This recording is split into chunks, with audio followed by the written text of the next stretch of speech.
All right. Hi, everyone. Hope you're doing well. It's been a while since I've done an update. Just had a couple of quick things to go over.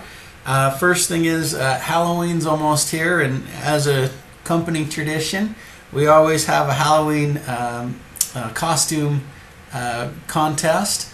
To enter, you just have to send me a picture of your best costume before November 4th, so you get before and after Halloween to take your picture. Take your picture, email it to me at john@trustseniorcare.com. It's TRUST, and then seniorcare.com, all spelled out.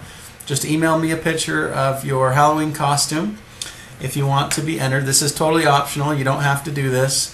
But we are going to have 3 prizes that we're going to be giving away. And those go to the top 3 costumes. And what we do is everyone that emails me a picture of their costume, we will upload it to our blog and on our website, and we'll put a voting link. And then we send out a link to all the caregivers after next week, after November 4th. And all the caregivers can go on and vote for the best costumes. And the 3 costumes that get the highest votes actually get a prize.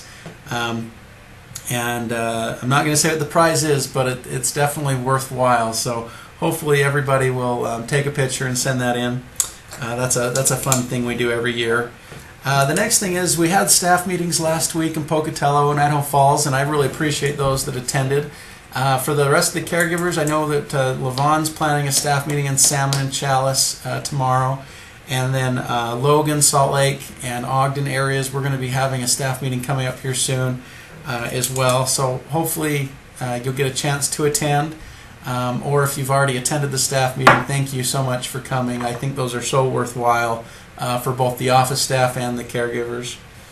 The topic I want to discuss today was medication reminders. As everybody should be aware, medications are a reminder only. We can't administer medications. What that means is you can't give insulin shots. You can't, what else? Give morphine or anything like that. The only thing we can do is remind the client, hey, Sister Jones, it's time to take your meds. It's 2 o'clock, and then we can watch her take the meds and monitor that it's being taken.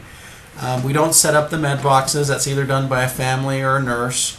But as a caregiver, what we don't want is we don't want you to, for example, end up giving a diabetic a shot and something goes wrong and they end up in the hospital, and then you're liable, basically, and the agency's liable. And then if there was ever, heaven forbid, something went wrong with the client, and there was a lawsuit, they would name us and the caregiver on the lawsuit. We'd go to court and it would be a bloody mess, and we don't want that. So we'd rather just avoid that altogether.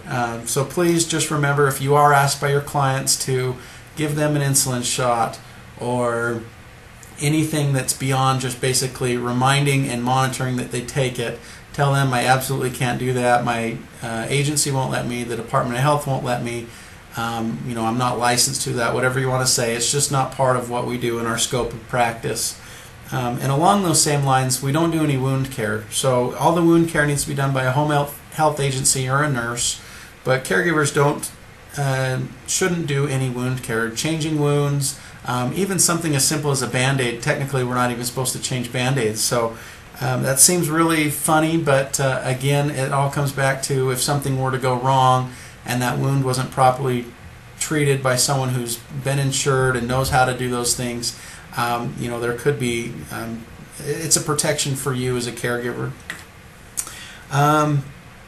Okay, enough said on med reminders. Last thing is I want to remind everyone about the importance of listening, really listening to your clients, being there in the moment, which we kind of talked about at the last staff meeting.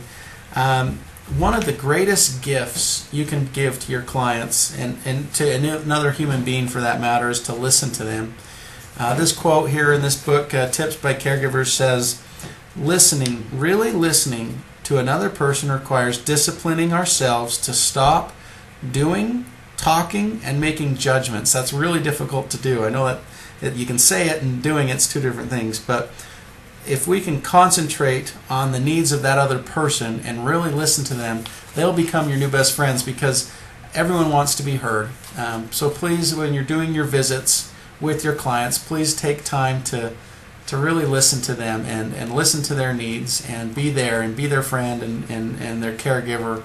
I think it'll go a long ways, and it'll help clients with their general overall well-being and their emotional state of mind if they know somebody actually cares and wants to listen and hear them. So that's all I had today. Thanks again for tuning in, and we'll talk to you later. Thanks, everyone. Bye.